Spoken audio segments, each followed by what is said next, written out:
الرحیم صحیح بخاری حدیث نمبر 3950 حضرت عبداللہ بن مسعود رضی اللہ تعالیٰ عنہ سے روایت ہے، انہوں نے کہا کہ سعد بن معاذ رضی اللہ تعالیٰ عنہ زمانہ جاہلیت میں امیہ بن خلف کے دوست تھے، اور امیہ جب مدینہ طیبہ سے گزرتا تو ان کے پاس ٹھہرتا تھا۔ اسی طرح جب حضرت سعد بن معاذ رضی اللہ تعالیٰ عنہ مکہ مکرمہ جاتے تو اس کے پاس قیام کرتے۔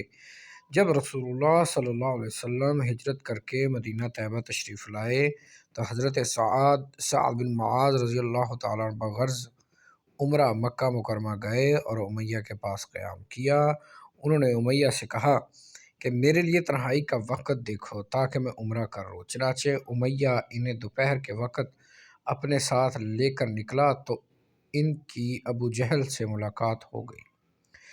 اس نے پوچھا، اے ابو صفوان، یعنی امیہ بن خلف کی جو کنیت تھی وہ ابو صفوان تھی، ابو صفوان تمہارے ساتھ یہ کون ہے؟ اس نے کہا، یہ سعد بن معاذ ہیں۔ ابو جہل نے کہا، میں تمہیں مکہ میں امن کے ساتھ طواف کرتا ہوا نہ دیکھوں؟ تم لوگوں نے بے دین حضرات کو اپنے ہاں پناہ دے رکھی ہے اور تم اپنے خیال کے مطابق ان کا تعاون بھی کرتے ہو۔ اللہ کی قسم اگر اس وقت تم ابو صفوان کے ساتھ نہ ہوتے تو اپنے گھر سلامتی کے ساتھ نہیں جا سکتے تھے۔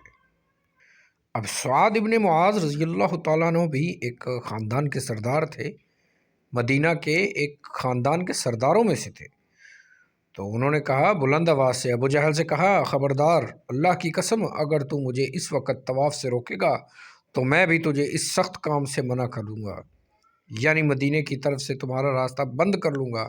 امیہ کہنے لگا، اے سعد، ابو الحکم کے ساتھ بلند آواز سے گفتگو نہ کرو، یہ اس وادی کا سردار ہے۔ حضرت سعد رضی اللہ تعالیٰ نے فرمایا، امیہ تم اس طرح گفتگو نہ کرو، اللہ کی قسم میں رسول اللہ صلی اللہ علیہ وسلم سن چکا ہوں، یقیناً وہ تجھے قتل کریں گے۔ امیہ نے پوچھا، کیا وہ مکہ میں مجھے قتل کر دیں گے؟ انہوں نے فرمایا، مجھے اس کا علم نہیں۔ یہ سن کر امیہ بہت گھبرایا۔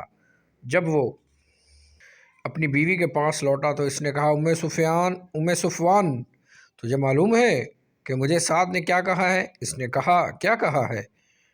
امیہ نے کہا، اس نے بتایا کہ محمد صلی اللہ علیہ وسلم کے کہنے کے مطابق وہ مجھے کسی نہ کسی دن موت کے گھاٹ اتار دیں گے۔ میں نے پوچھا، کیا مکہ میں مجھے قتل کریں گے؟ تو انہوں نے مجھے اس کے متعلق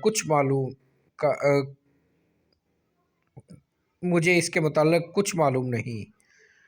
امیہ کہنے لگا، اللہ کی قسم اب میں مکہ سے باہر کبھی نہیں جاؤں گا۔ چنانچہ جب غزوہ بدر کا موقع آیا تو ابو جہل لوگوں کو لڑائی کی تیاری کے لیے کہا، نیز انہیں ابھارا کہ تم اپنے قافلے کی حفاظت کے لیے نکلو، لیکن امیہ مکے سے باہر نکلنے کو پسند نہ کیا۔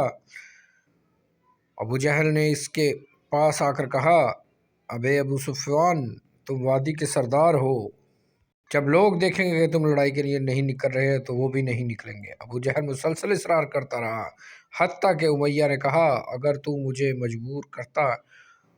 مجبور کرتا ہے تو اللہ کی قسم میں ایسا تیز رفتار اونٹ خریدتا ہوں جس کا مکے میں کوئی ثانی نہیں ہوگا۔ پھر امیہ ملعون نے اپنی بیوی سے کہا، اے ام صفوان، میرا جنگی سامان تیار کرو۔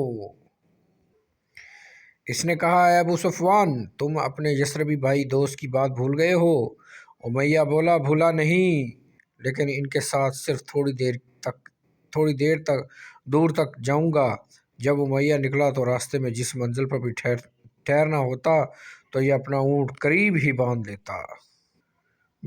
وہ مسلسل ایسے ہی احتیاط کرتا رہا حتیٰ کہ اللہ تعالیٰ نے اسے میدان بدر میں کیفر کردار تک پہنچا دیا، یعنی حضرت بلال رضی اللہ تعالیٰ عنہ کے ہاتھوں اس کا پھر قتل ہوا۔ یہ امیہ بن خلف وہی ہے جو حضرت بلال کو سزائیں دیا کرتا تھا۔